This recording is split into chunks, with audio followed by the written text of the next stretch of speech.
ओम शांति। नागपुर में प्रातः क्लास चल रहा था 28/7/1964 मंगलवार। तीसरे पेज की मध्याह्न में बात चल रही थी। अभी कर्मातीत अवस्था को पहनने के लिए, कर्मातीत अवस्था को पाने के लिए अंत तक पुरुषार्थ करना पड़ता है। ऐसे कोई मत समझो कि कोई कर्मातीत अवस्था में आ गया है। कब की बात?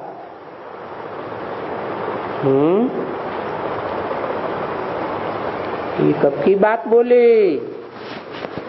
1964 की बात बोली। अभी भी कोई भी कर्मातीत अवस्था को नहीं पाया हुआ है। नहीं, अभी तो बहुत पुरुषार्थ करते हैं। कर्मातीत अवस्था उसको कहा जाता है जो फिर शरीर को कोई भी दुख न हो। और अभी तो सबके शरीर को दुख होता ही रहता है।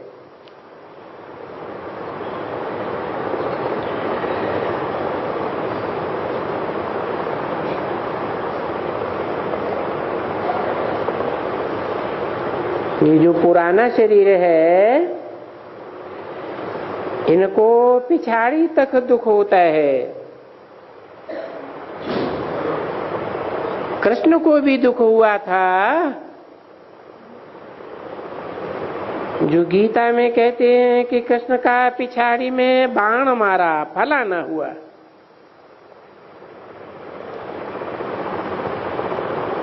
तो होता है ना।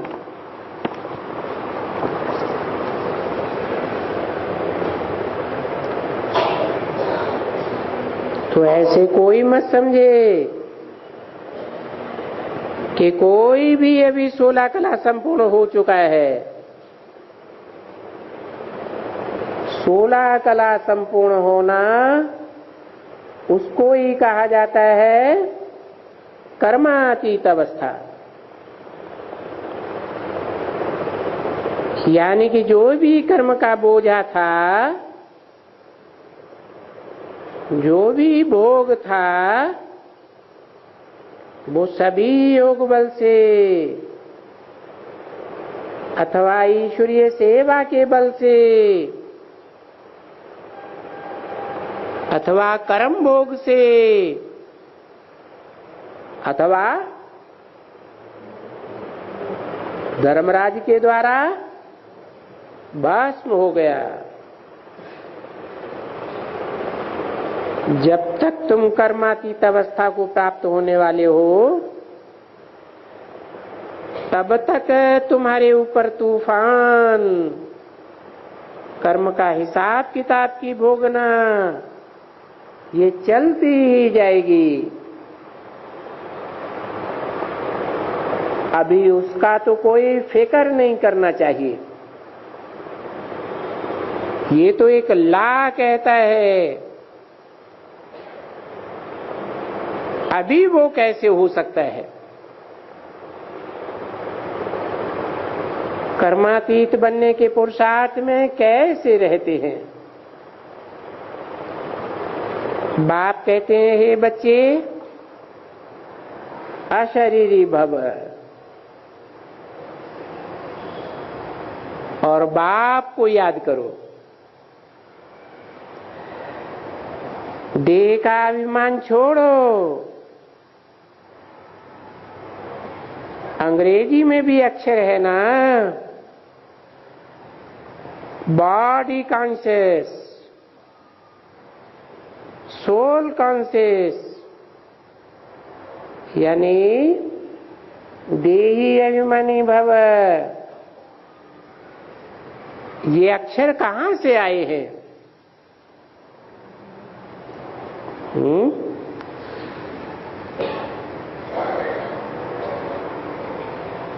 देही अभिमानी अक्षर है, कहां से शुरू हुआ है? अरे कौन से युग से शुरू हुआ? सतयुग से कि त्रेता से कि द्वापर से कि कलयुग से है? ये अक्षर अभी गाए जाते हैं। सोल कॉन्शियसनेस,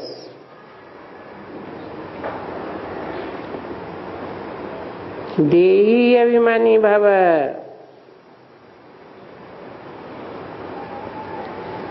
कहेंगे ना सोल कॉन्शियस, बॉडी कॉन्शियस। नहीं तो यहां कोई को थोड़े ही पता है कि देही अभिमानी भव या देह अभिमानी भव क्या होता है। ये कोई को भी पता नहीं है कि इसका अर्थ क्या है। सोल कॉन्शियस, बॉडी कॉन्शियस का अर्थ क्या है, कोई एक भी नहीं जानते हैं। अभी तुम जानते हो कि बॉडी कॉन्शियस तो हम शरीरधारी बन जाते हैं,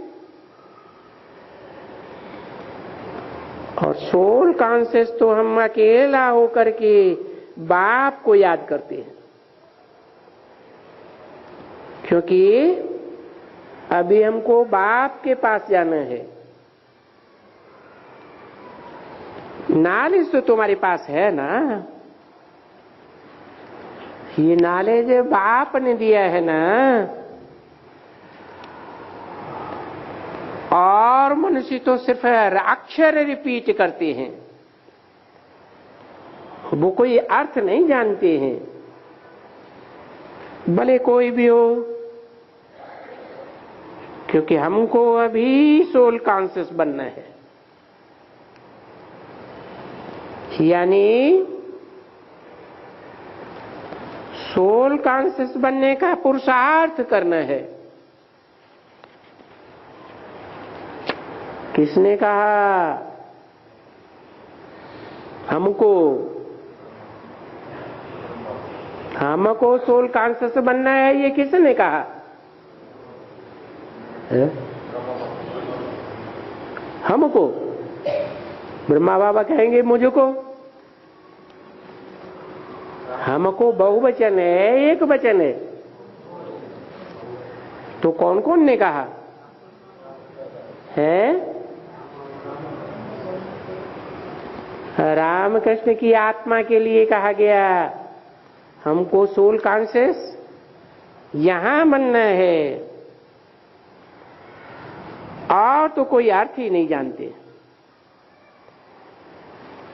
हम जो देह अभिमान में फंस पड़े थे, अभी सोल कॉन्शियस हम आत्मा हैं, और बाप को हमको याद करना है। 28/7/64 की वाणी का चौथा पेज। वो भक्त अगर कहते हैं सर्वव्यापी है, तो वो सभी बाप हैं, फिर किसको याद करें? सर्वव्यापी है और सभी सर्वव्यापी है, सभी आत्मा सो परमात्मा है, तो याद करने की बात उठती है।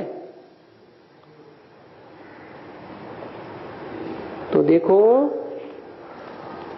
उन लोगों को तो पता ही नहीं पड़ता है। तुम बच्चों को तो अभी बाप ने अच्छी तरह से समझाया है कि बच्चे तुम सर्विस करो। तुम किसको भी बोलो कि हम यही भारत को सच्चा स्वराज्य दिलाने के लिए पुरुषार्थ कर रहे हैं। भारत को सच्चा स्वराज्य दिलाने के लिए न कि कांग्रेस का स्वराज्य है, किसको स्वराज्य दिलाने के लिए? भारत, जिनकी मन बुद्धि काय में रत, भा माने रोशनी, ज्ञान की रोशनी में लगी रहती है, ऐसी आत्माएं अभी भारत में बंधन में है। उनको कोई पूछता नहीं है। जो देह अभिमानी है, दुनिया में उनका ही बहुत मान सम्मान है। और भारत में तो इन कांग्रेसियों का राज्य है। क्या? कई की रेस, कांव की रेस में जो लगे हुए हैं। कितनी भाषणबाजी करते हैं। जैसे कौओं की इकट्ठी कांव होती है ना, ऐसे कांव करते रहते। हम भारत को स्वर्ग बनाएंगे, राम राज्य लाएंगे। उन कांग्रेसियों का हेड क्या कहता था? कौन था हेड? बापूजी। क्या कहता था? हम राम राज्य लाएंगे।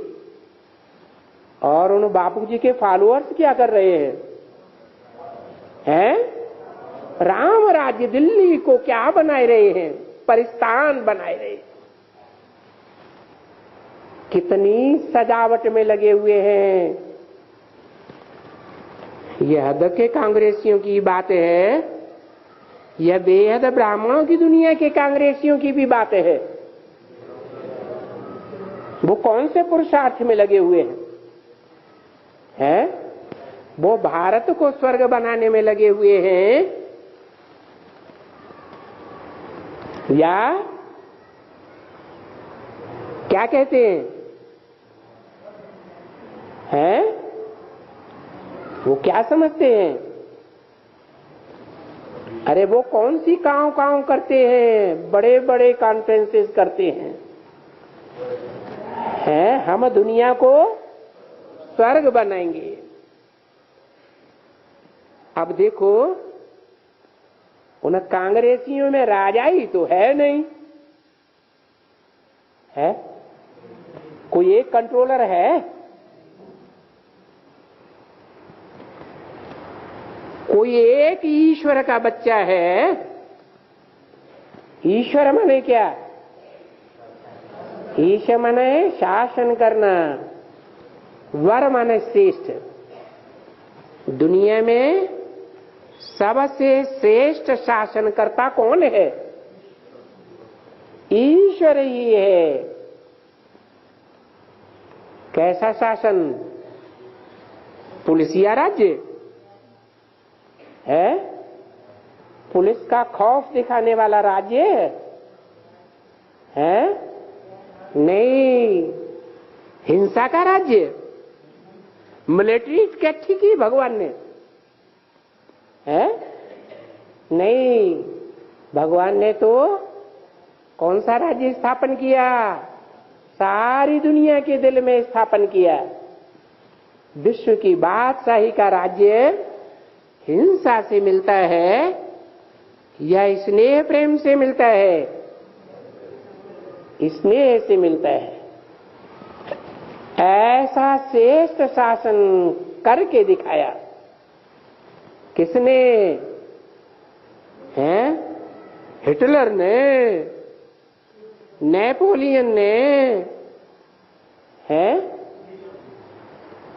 कितने कितने बड़े बड़े आक्रमण किए, कितना खून खराबा किया।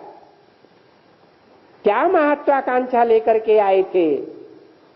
हम सारी दुनिया पर अपना राज्य करेंगे, झंडा फहराएंगे। फिर क्या हुआ? फिर आया राम गया राम। तो ये एक बेहद के बाप का काम है जिसे ईश्वर कहा जाता है। और ईश्वर के बच्चे है? अरे बाप का खून बाप के बच्चों में दौड़ता है या नहीं दौड़ता है? तो ईश्वर के बच्चे भी क्या करेंगे? हैं? अरे अपनी मत पर श्रेष्ठ से श्रेष्ठ राज्य की स्थापना करेंगे। क्या करेंगे? मनुष्यों की मत पर करेंगे? हैं? दीदी दादी दादाओं की मत पर करेंगे? किसकी मत पर करेंगे? एक बाप की मत पर करेंगे। तो देखो इस कांग्रेस राज्य में कोई राजा नहीं है, कोई राजा ही नहीं है। राजयोग से राजाई मिलती है या प्रजा योग से राजाई मिलती है? ये जो नेताएं हैं कांग्रेस के वो प्रजा की चापलूसी करने में लगे रहते हैं। जब चुनाव का टाइम आता है या एक की चापलूसी करते हैं? ये प्रजा के ऊपर प्रजा का राज्य है, बेकायदे राज्य। ये भगवान का स्थापन किया हुआ राज्य नहीं है। स्वराज्य कहा गया है किसको? आत्मा माया के बंधन से, दुखों से बंधन से मुक्त हो जाए और नया शरीर लेकर के राज्य करे। तो हो गया ना स्वराज्य। स्व माने आत्मा, आत्मिक स्टेज में रहने वालों का राज्य, आत्मा का राज्य। स्व माना ही आत्मा, और आत्मा का स्वधर्म है शांत। क्या? या लड़ाई झगड़ा मारा मारी? आत्मा का स्वधर्म है शांत। अब ये तो तुम जान गए कि शांति के लिए हमको कहीं जाना नहीं है, है? जाना है? शांति धाम नहीं जाना है? जाना है शांति के लिए। अच्छा, शांति धाम जाएंगे तभी शांति मिलेगी, है? शांति धाम में जाने के बाद शांति मिलेगी, माने यहां शांति नहीं मिलेगी।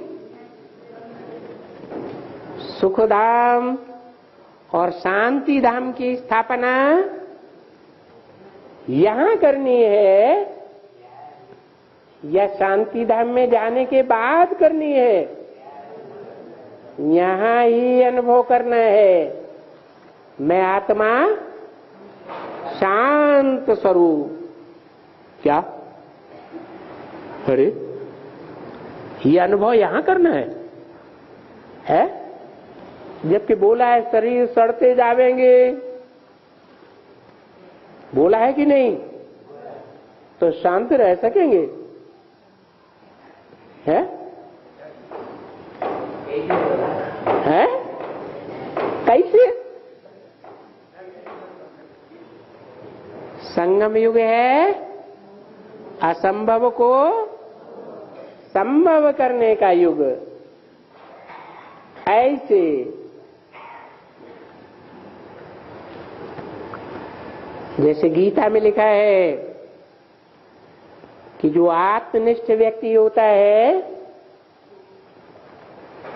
वो कितना भी दुख उसके ऊपर पड़ जाए, कितनी भी अशांति की स्थिति आ जाए, तो भी किस स्टेज में अनुभव करता है, जैसे कि दुख है ही नहीं।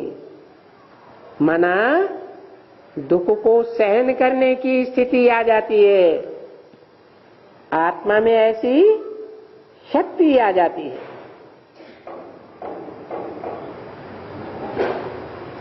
तो बोला शांति के लिए कोई चाहे कि हम डिटैच होकर के बैठ जावे, तो सदा के लिए डिटैच होकर के बैठ सकेंगे? है? नहीं बैठ सकते, क्योंकि कर्म तो करना ही है। कर्मधारा बगैर कोई भी रह नहीं सकता। क्या कहा? नहीं रह सकता है? अरे सन्यासी कर्मधारा को रोकते हैं या नहीं रोकते हैं? हैं? नहीं रोक पाते, घर बार छोड़ देते हैं। हैं? कर्म करते हैं। जो अच्छे अच्छे सन्यासी होते हैं, बहुत बढ़िया सन्यासी, घर बार त्याग देते हैं, वो कर्मधारा को छोड़ नहीं देते हैं? अरे कर्मधारा का मतलब क्या है? हैं? कोई भी कर्म इंद्रियों का कर्म छूट जाता है क्या? हैं? अगर मान लो हठ पूर्वक स्थूल में छूट भी गया, तो मनसा में स्वप्न में आता है या नहीं आता है? और स्वप्न में आएगा तो डिस्चार्ज होगा या नहीं होगा? है? तो फायदा क्या हुआ? फायदा तो कुछ नहीं हुआ। स्वप्न में जब जाएंगे तो उस समय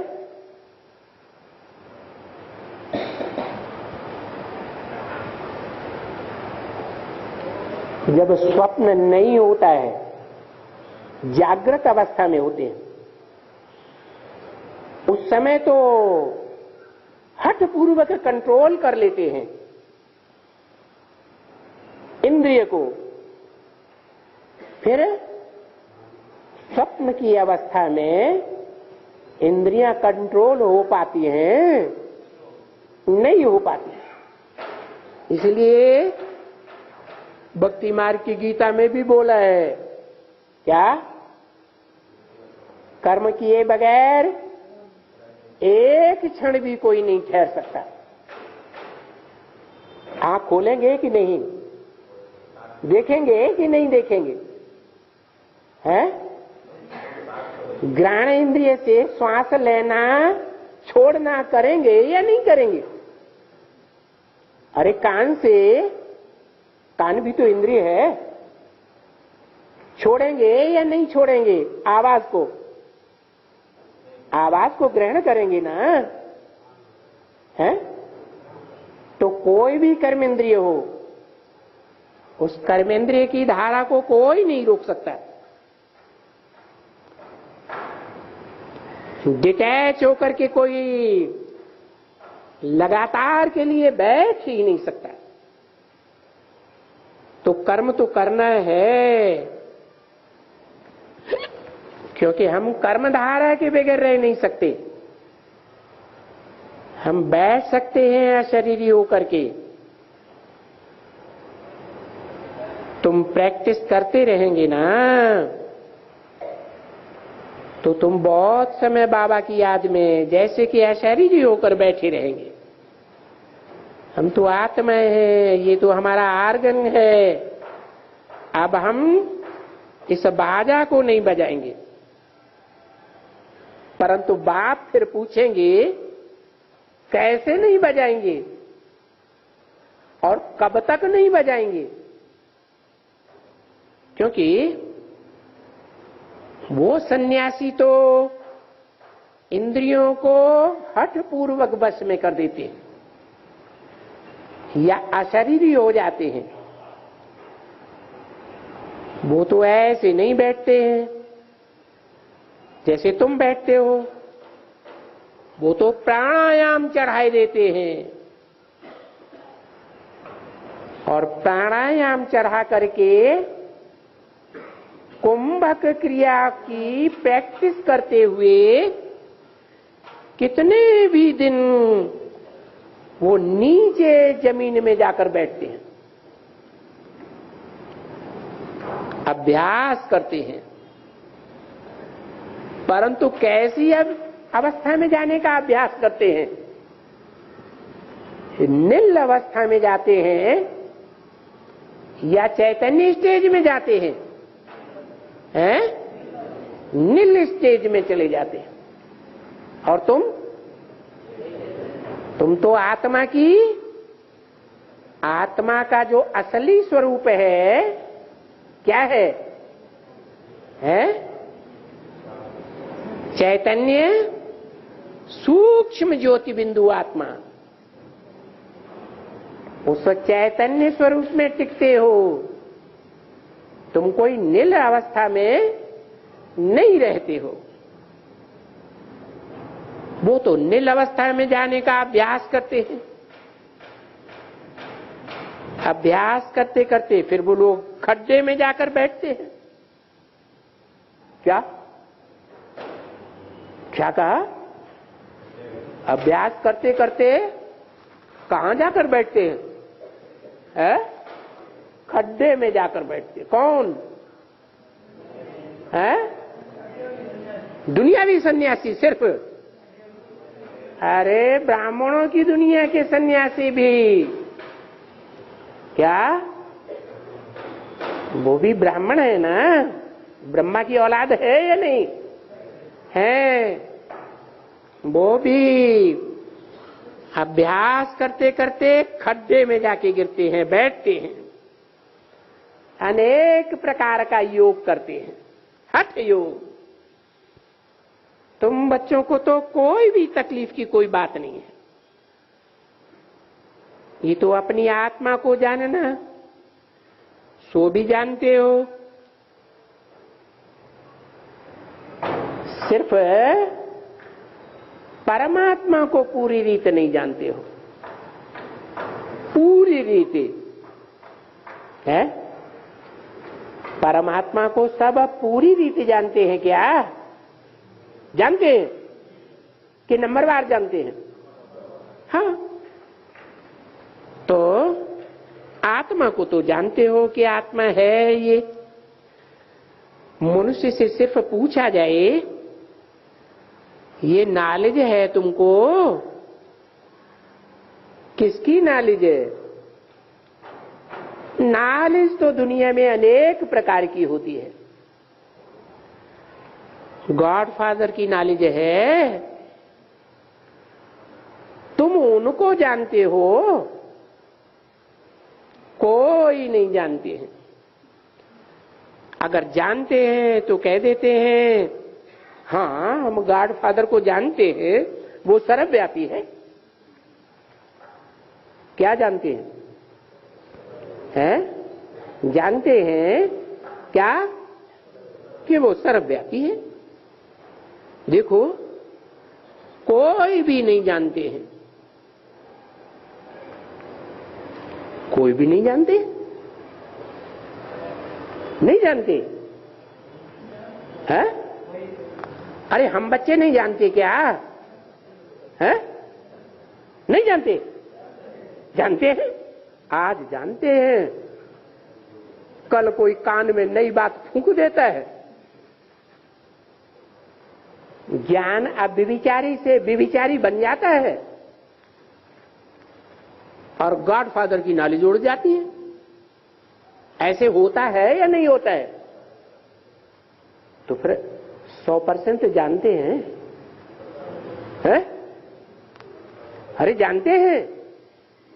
अरे कोई कहे भी हाँ हम जानते हैं, पक्का पक्का जानते हैं। उनसे पूछा जाए क्या माया ने आपकी फाइनल परीक्षा ली है? हैं? तो दुदलाई जाते हैं। इसलिए कहा जाता है कि फादर की नॉलेज किसके भी पास नहीं है।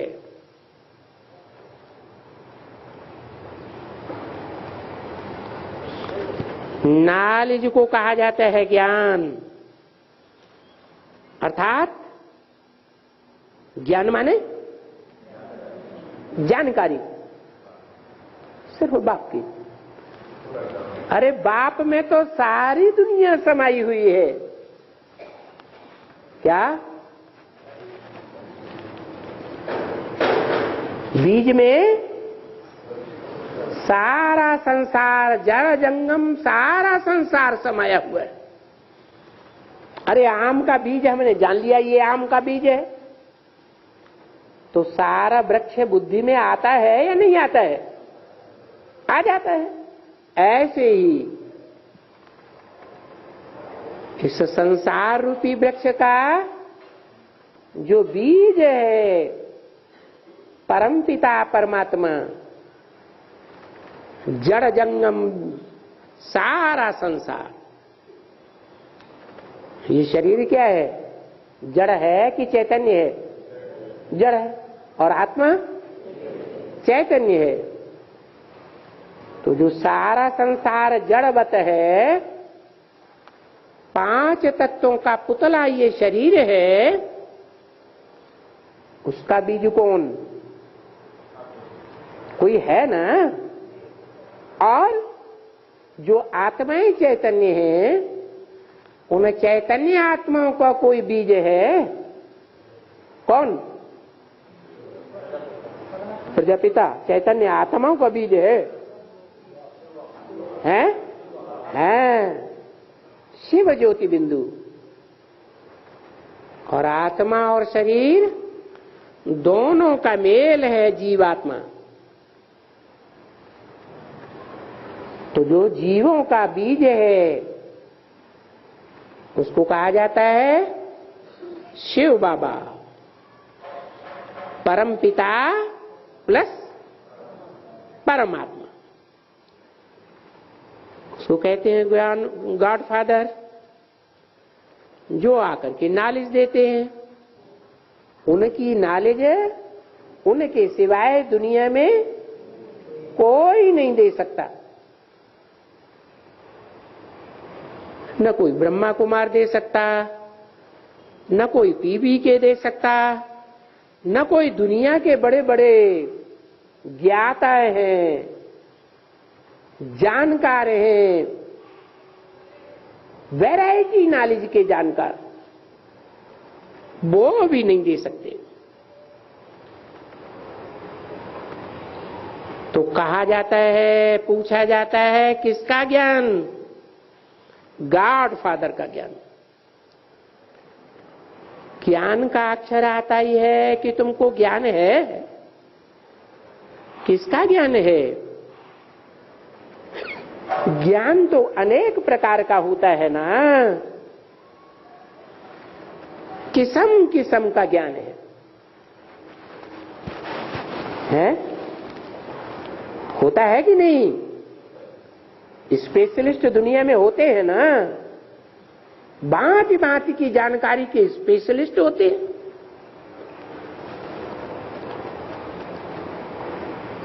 तो गॉड फादर का ज्ञान है? पूछेंगे तो कहेंगे हाँ है, सर्वव्यापी है। इसको कहा जाता है ज्ञान या अज्ञान है? सत्ज्ञान, सच्चा ज्ञान या मिथ्या ज्ञान? इसको कहेंगे मिथ्या ज्ञान। तुम अभी जानते हो कि हम फादर को जानते हैं। फादर ही आकर के सबकी सदगति करते हैं?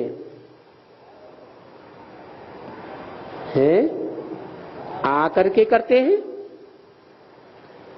आने के बाद चले जाएं तो सदगति नहीं होती। है?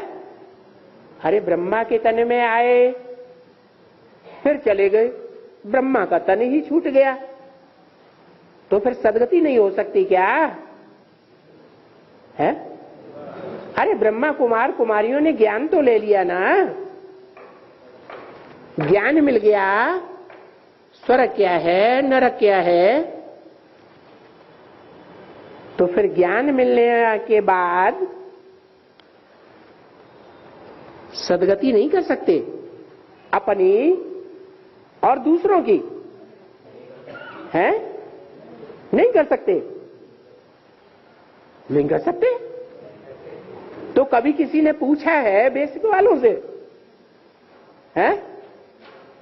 क्या पूछेंगे? हैं? तुम गॉड फादर कहते हो, परमपिता परमात्मा कहते हो, तो परमात्मा के बगैर कोई सदगति कर सकता है क्या? है? सदगुरु के बगैर कोई सदगति कर सकता है क्या? सदगुरु साकार होता है या निराकार होता है?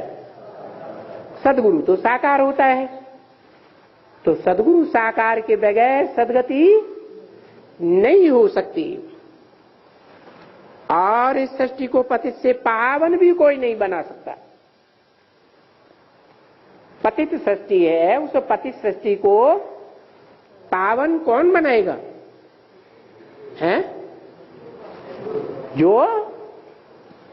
जो स्वयं एवर प्योर हो, जिस एवर प्योर की निशानी सिर्फ भारत में ही शिव के मंदिरों में नहीं है,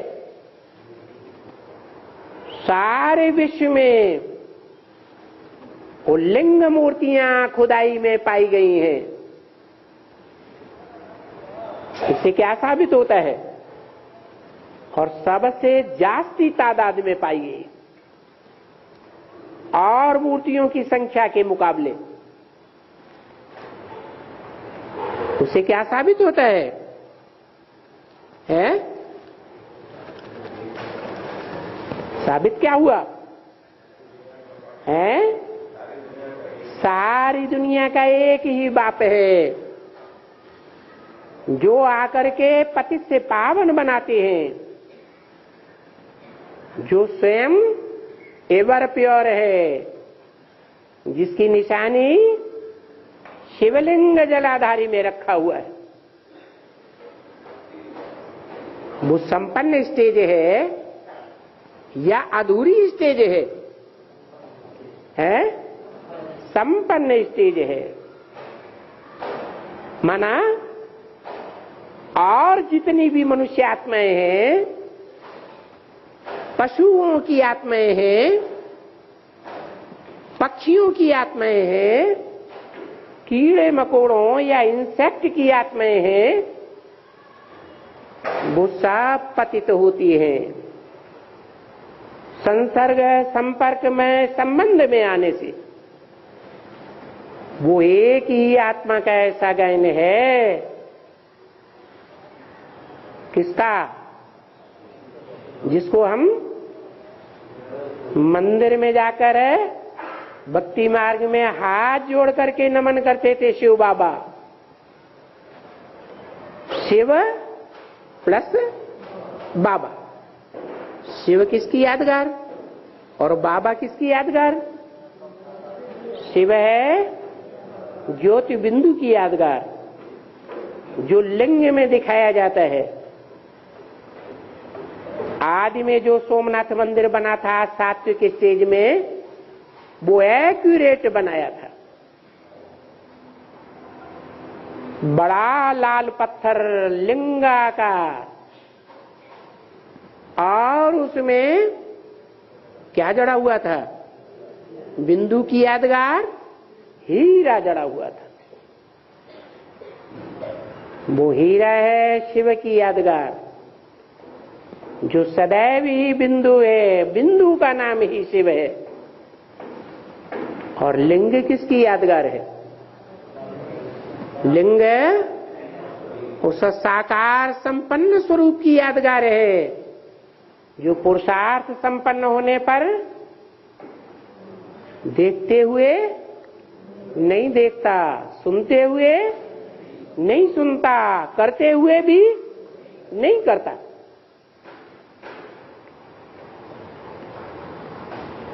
शिव समान स्टेज धारण कर लेता है। जैसे सेवा करता है सदा काल के लिए, सेवा भोगता है सदा काल के लिए, सदैव ही कर्म बंधन से न्यारा है। तो क्या शिव भगवान इस सृष्टि पर आकर के कर्म करना छोड़ देता है?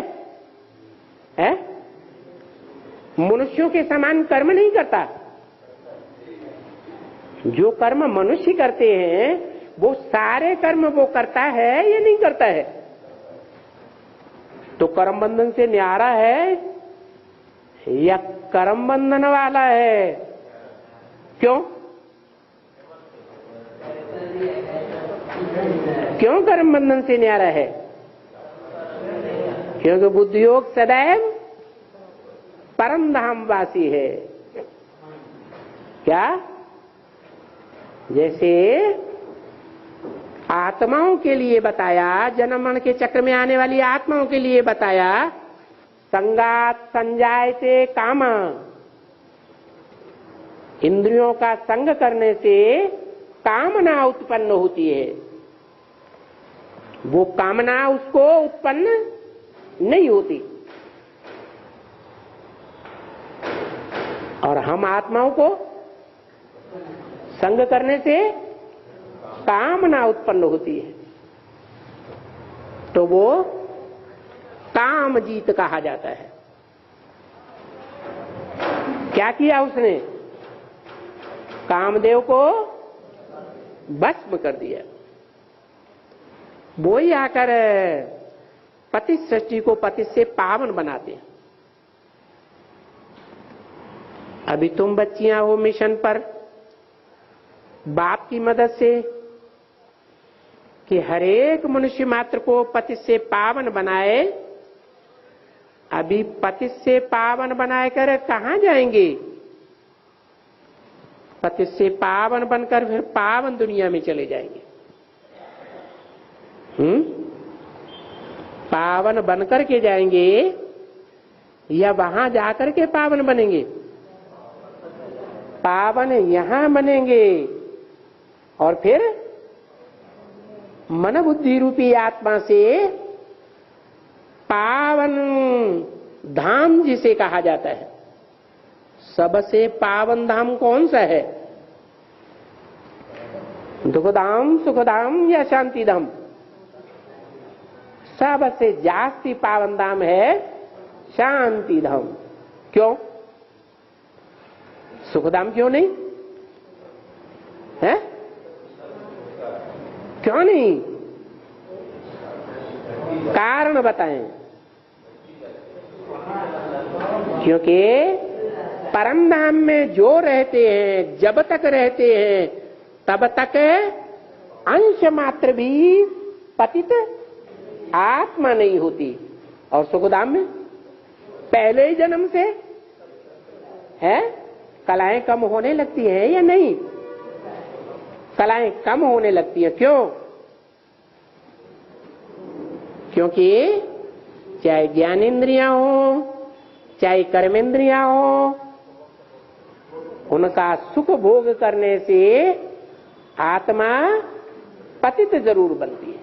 हाँ, ज्ञान इंद्रियों का सुख भोगने से सूक्ष्म सुख होने के कारण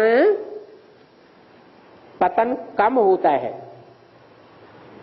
और दुखधाम में भ्रष्ट इंद्रियों का सुख भोगने के कारण पतन तीव्रता से होता है। उसमें भी जो अव्यभिचारी होते हैं कर्म इंद्रियों से, उनका पतन जो व्यभिचारी होते हैं, जैसे इस्लामी, उनके मुकाबले बहुत कम पतन होता है। इसलिए जब युद्ध होता है इस्लामियों में, मुसलमानों में, मुसलमानों से, इस्लामियों से या क्रिश्चियन से, तो कौन सी कौम जीत पाती है? हिंदू तो बेविचारी हो जाते हैं।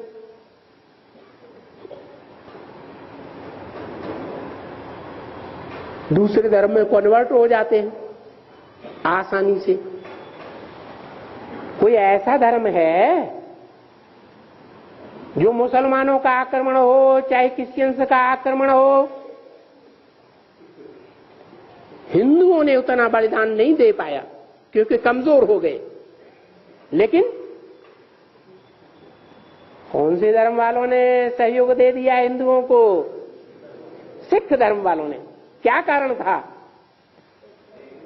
है एक नारी सदा ब्रह्मचारी, ये उस धर्म का नारा है। इसलिए उनमें वो पावर रहती है कि मुसलमान हो चाहे क्रिश्चियंस हो चाहे कितने भी लंबे चौड़े हट्टे कट्टे हों, लेकिन युद्ध भूमि में उनसे टक्कर लेने से बहुत घबराते थे।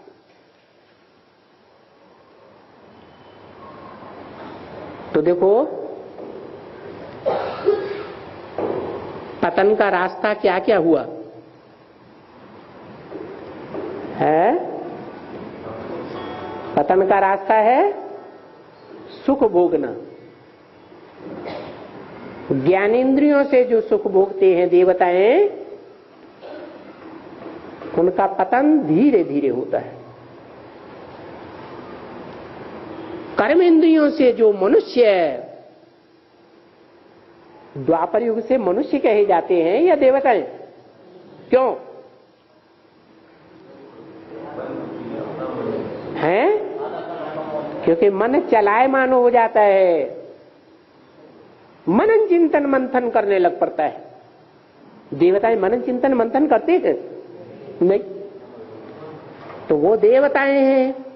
और ये द्वापर युग से द्वैतवादी चलन चलने वाले मनुष्य कहे जाते हैं। वो मनुष्य भ्रष्ट इंद्रियों से कर्म करने के कारण तीव्रता से पतन की ओर जाते हैं। उनमें भी जो विविचारी बनते हैं,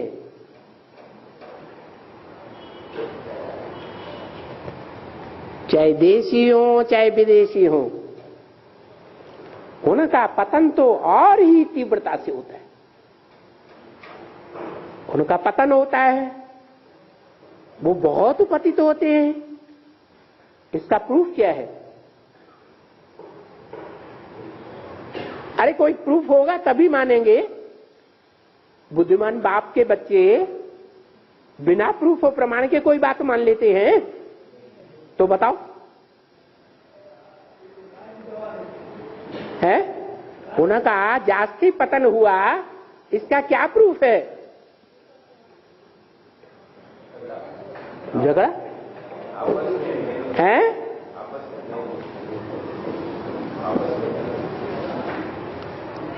कोई नहीं, क्या बताया? झगड़ा। क्यों? हिंदू नहीं झगड़ते आपस में। अरे यहाँ की गवर्नमेंट में, आज की दुनिया में जितना झगड़ा है, इतना तो दुनिया की कोई भी गवर्नमेंट में झगड़ा नहीं। स्टेट के आधार पर झगड़ा, भाषा के आधार पर झगड़ा, धर्म के आधार पर झगड़ा, जो भी आधार ले लो, झगड़ा ही झगड़ा। जाति के आधार पर झगड़ा। दूसरे धर्मों में इतना झगड़ा है? तो ये बात तो नहीं रही। तो क्या कारण बताएंगे? अगर दूसरे धर्म वाले कहें कि हम ज्यादा पतित हो गए हैं, ज्यादा नीचे गिर गए हैं,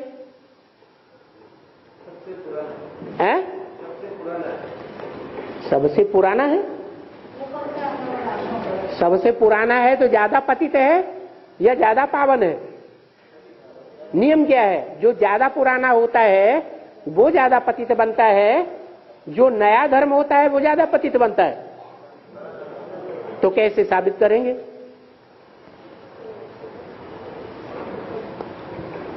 उसका प्रमाण है गीता। गीता भारतवासियों का धर्मशास्त्र है। गीता में जितना गहरा ज्ञान है उतना गहरा ज्ञान दुनिया के किसी भी धर्म में, कोई भी धर्मशास्त्र में नहीं है। ये प्रूफ है या नहीं है? है? ये प्रूफ है कि भारतवासी जितने मनन चिंतन मंथनशील रहे उतना और धर्म के लोग मनन चिंतनशील नहीं हो पाए। कुरान को उठा के देख लो, मिलिट्री की तरह आर्डर ही आर्डर, आर्डर ही आर्डर, ज्ञान की कोई बात नहीं। बाइबल को उठा के देख लो, अंधश्रद्धा ही अंधश्रद्धा। गीता में कोई अंधश्रद्धा की बात नहीं है। तो भारतवासी अभी अंत की बात छोड़ दें, क्योंकि अंत में तो जो भारतवासी हैं वो पूरे ही विदेशियों के प्रभाव में आ जाते हैं। इसलिए नास्तिक जैसे बन पड़ते हैं। बाकी और पूर्व जन्मों में जितने मनन चिंतनशील भारतवासी होते हैं, और मनन चिंतन भी एक निगेटिव होता है और एक पॉजिटिव होता है। वो कहेंगे हम ज्यादा मनन चिंतनशील हैं, देखो हमने एटम बम बनाए, तुमने बनाए क्या? अरे एटम बम बनाना ये निगेटिव ज्ञान है या पॉजिटिव है? ये तो निगेटिविटी का ज्ञान है। ये तो संसार को ध्वंस करने का मार्ग है। कहेंगे जिस डाली पर बैठे हैं उसी डाली को काट रहे हैं। खुद भी जानते हैं कि अगर इन एटॉमिक एनर्जी का हमने प्रयोग किया तो हम भी खलास हो जाएंगे। डर भरा रहता है। इसलिए बोला कि तुम पावन बन करके पावन दुनिया में जाएंगे। फिर वहां वो पावन क्या करेंगे? वहां फिर तुम्हारा पावन राज्य चलता है। उसको दैवी राज्य, वाइसलेस किंगडम या बादशाही कहा जाता है। वहां तुम ऐसे बनेंगे दिव्य देवता, तो फिर तुमको सीखना पड़े बादशाही। क्या है? कैसी बादशाही? द्वापर कलयुग में भी बादशाह होते हैं और सतयुग त्रेता में भी बादशाह होते हैं। क्या अंतर है? वो बादशाह हिंसा का राज्य चलाते हैं और तुम आधा कल्प अहिंसक राज्य चलाते हो। तो बादशाही तुमको सीखना पड़े। उस बादशाही का मूल सिद्धांत क्या है? मूल सिद्धांत है बाहुबल वाले विनाश को पाएंगे, अर्थात विनाशी दुनिया में जाएंगे। और तुम आत्मिक बल को प्राप्त करते हो, देहभान को छोड़ते हो, अहिंसा के रास्ते को अपनाते हो। न शस्त्र की हिंसा, न कर्मेंद्रियों की हिंसा। तो देखो, ऐसा राजयोग भगवान बाप आकर के सिखाते हैं, जिससे तुम ऐसे अहिंसक राजा बनते हो और तुमको पावन भी बनाते हैं। पावन दुनिया के लिए तुम बच्चों को फिर टीचर बन करके सृष्टि के चक्र का ज्ञान देते हैं, जिससे तुम बच्चे सुदर्शन चक्रधारी बन चक्रवर्ती राज्य करते हो।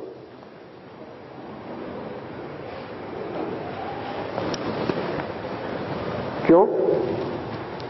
सृष्टि चक्र का ज्ञान तुम बच्चे ही लेते हो। तुम भी ब्राह्मण हो, वो बेसिक में भी ब्राह्मण है, ब्रह्मा की औलाद नहीं है, वो सृष्टि चक्र का ज्ञान नहीं लेते। अरे लेते हैं या नहीं लेते? लेते हैं। फिर क्या अंतर है? उनका सृष्टि चक्र का ज्ञान है रट्टा लगाना। सत्युग त्रेता द्वापर कलयुग संगम युग, सत्युग त्रेता द्वापर कलयुग संगम युग। जैसे छोटे बच्चे होते हैं, रट्टा लगाते हैं ना, श्लोक रट लेंगे, चौपाई रट लेंगे, दोहे बरवे रट लेंगे, रटे हुए दूसरों को सुनाई देंगे।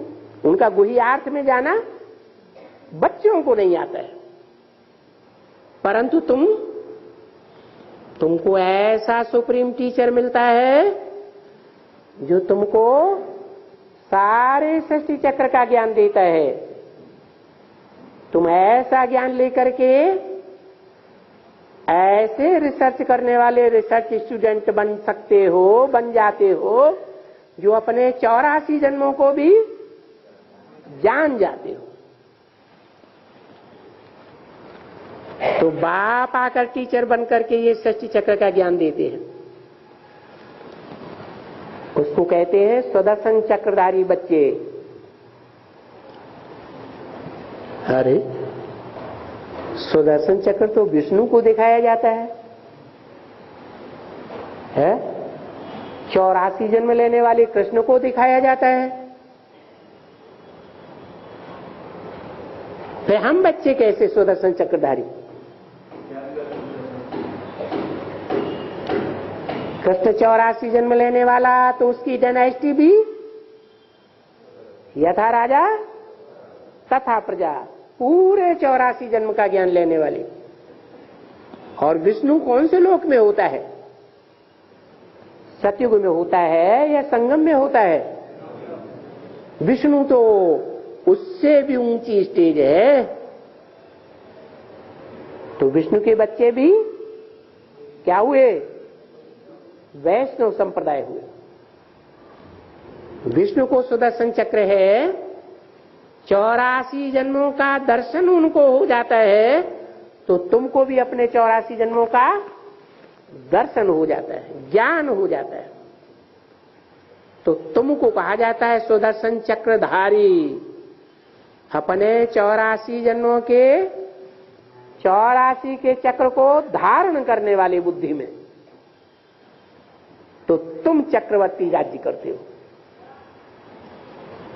और तुम्हारी प्रजा भी यथा राजा तथा प्रजा, क्योंकि पहले जन्म की प्रजा की भी कोई खसूसियत होती है।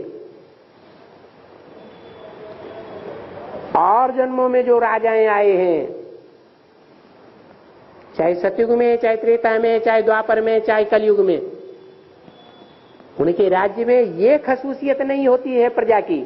क्या? यथा राजा तथा प्रजा। कैसी है? कैसी? एक ही जन्म चलेगा। हाँ, वो तो चलेगा एक जन्म, लेकिन खसूसियत क्या है जो पहले जन्म में होती है? वो उतने ज्ञानी नहीं बन सकते और तुम इतने ज्ञानी बन जाते हो। कि तुम्हारे अंदर वो आत्म भाव आ जाता है कि जो भी राजा बनेगा वो अपने बच्चों का ही अच्छे से पालन पोषण का ध्यान रखेगा या सारी प्रजा को अपना बच्चा समझेगा। ये प्रैक्टिकल बात है, ये सिर्फ सुनने सुनाने की बात है, प्रैक्टिकल बातें। तो तुम बच्चों को ये गृहस्थ व्यवहार में रहते कमल फूल समान पवित्र बनना है।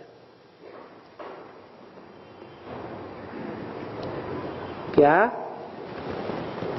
क्या मिसाल दिया?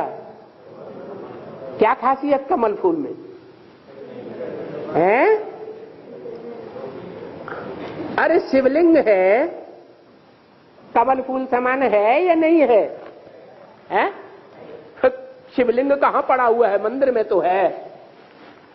कहां पड़ा हुआ है? हैं? अरे अरे गौमूत्र की जगह में पड़ा हुआ है या नहीं है? बोलो, कीचड़ में है या नहीं है? कीचड़ में है, लेकिन मन बुद्धि से उपराम। ऐसे कमल फूल समान तुम बच्चों को अपनी मन बुद्धि की शारीरिक स्टेज भी बनानी है। ओम शांति।